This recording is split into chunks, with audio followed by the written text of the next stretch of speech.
माँ तो माँ होती है। हेलो माँ, मैं राजू बोल रहा हूँ। कैसी हो माँ? मैं ठीक हूँ बेटे। यह बताओ तुम और बहू दोनों कैसे हो? हम दोनों ठीक हैं माँ। आपकी याद आ रही थी। अच्छा सुनो माँ, मैं अगले महीने इंडिया आ रहा हूँ तुम्हें लेने के लिए। क्या? हाँ माँ, अब हम सब साथ रहेंगे। नीतू कह रही थी माँ जी को अमेरिका ले आओ, वहाँ अकेली बहुत परेशान हो रही होंगी। हेलो, सुन रही हो ना माँ? हाँ हाँ बेटे। बूढ़ी माँ के आंखों से खुशी के आंसू बह निकले। बेटे और बहू का प्यार नस नस में दौड़ने लगा।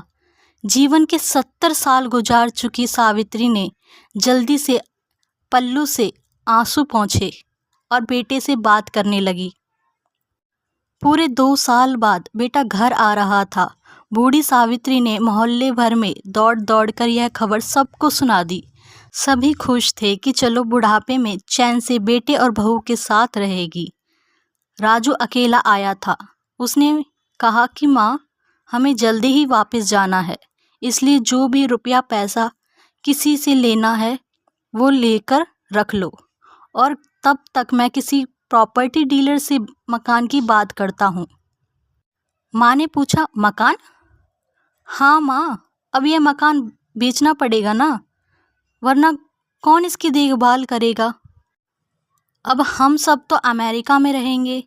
बूढ़ी आंखों ने मकान के कोने कोने को ऐसे निहारा जैसे किसी अबोध बच्चे को सहला रही हो।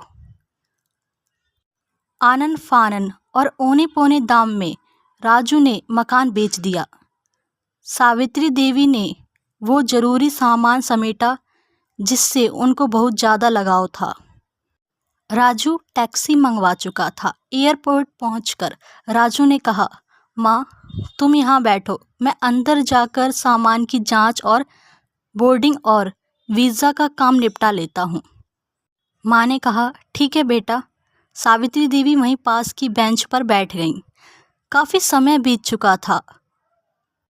बाहर बैठी सावित्री देवी बार बार उस दरवाजे की तरफ देख रही थी जिसमें राजू गया था, लेकिन अभी तक बाहर नहीं आया। शायद अंदर बहुत भीड़ रही होगी, सोचकर बूढ़ी आंखें फिर से टकटकी लगाए देखने लगती हैं। अंधेरा हो चुका था। एयरपोर्ट के बाहर एक कर्मचारी ने सावित्री देवी से पूछा, माँ जी किससे मिलना है आपको?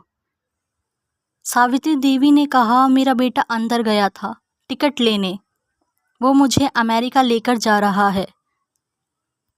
कर्मचारी कहता है, लेकिन अंदर तो कोई पैसेंजर नहीं है, अमेरिका जाने वाली फ़्लाइट तो दोपहर में ही चली गई। क्या नाम था आपके बेटे का?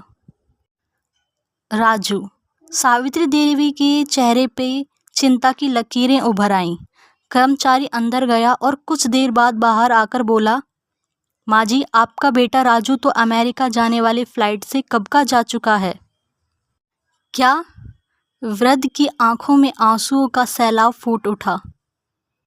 बूढ़ी माँ का रोम रोम कांप उठा। किसी तरह घर वापस पहुंची, जो अब बिक चुका था। रात में घर के बाहर चबूतरे पर ही सो गई। सुबह हुई तो दयालु मकान मालिक ने एक कमरा रहने को दे दिया। पति की पेंशन से घर का किराया और खाने का काम चला लेने लगी। समय गुजरने लगा। एक दिन मकान मालिक ने सावित्री देवी से कहा, माँ जी क्यों नहीं आप अपने किसी रिश्तेदार के यहाँ चली जाएं? अब आपकी उम्र भी बहुत हो चुकी है, अकेली कब तक रहेंगी आप? सावित्री देवी ने कहा, हाँ चली तो जाऊं, लेकिन कल को मेरा बेटा आया तो, या फिर कौन उसका ख्याल रखेगा? आंखों से आंसू आने लग गए दोस्तों, जब एक माँ का ऐसा प्यार देखा अपने बेटे के लिए। दोस्तों, माँ तो माँ होती है। एक बच्चा उसे कितना भी कष्ट दे, लेकिन माँ तो माँ होती है। माँ, जब से मेरी तेरे संग यह दूरी हो गई, जिंदगी जीना जैसे एक मजबूरी हो गई। आज पूरी तो हो गई हर ख्वाहिश मेरी, मगर तेरे बिना जिंदगी अधूरी हो गई। दोस्तों, आपको वीडियो कैसी लगी है हमें कमेंट बॉक्स में बताएं। वीडियो अच्छी लगी हो तो लाइक करें, चैनल पर नए हैं तो सब्सक्राइब करें। धन्यवाद।